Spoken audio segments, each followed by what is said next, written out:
જામનગર શહેરના રાજકોટ રોડ પર ઇસ્કોન મંદિરની પાસે રેવન્યુ સર્વે નંબર 382 પૈકીની જે જમીન કલેક્ટરશ્રી દ્વારા જામનગર મહાનગરપાલિકાને પ્રાપ્ત થયેલ હતી. આ આવાસ પૈકીના હેતુ માટેની જમીન હતી. આ જમીન અંદાજિત 1,20,000 ચોરસ ફૂટ જેટલી જમીન હતી. તેમાં અમુક આસામી દ્વારા કોમર્શિયલ ગેરકાયદેસર બાંધકામ કરવામાં આવેલ હતા. આમાં અંદાજિત 23 જેટલા પ્લોટ હતા અને 16 જેટલી બાંધકામ થયેલ હતા.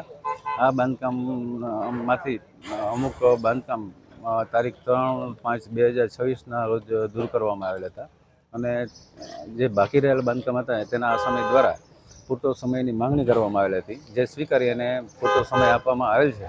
અને ત્યારબાદ આજ રોજ માનનીય કમિશનરશ્રીના આદેશ અનુસાર ડીએમસી સાહેબ તેમજ એએમસી સાહેબના માર્ગદર્શન હેઠળ જામનગર મહાનગરપાલિકાની એસેટ શાખા, સિક્યુરિટી શાખા, લાઇટ શાખા અને સ્લમ શાખાની સંયુક્ત ટીમ દ્વારા આ ડિમોલિશનની કામગીરી આજે રોજ હાથ ધરવામાં આવેલ છે.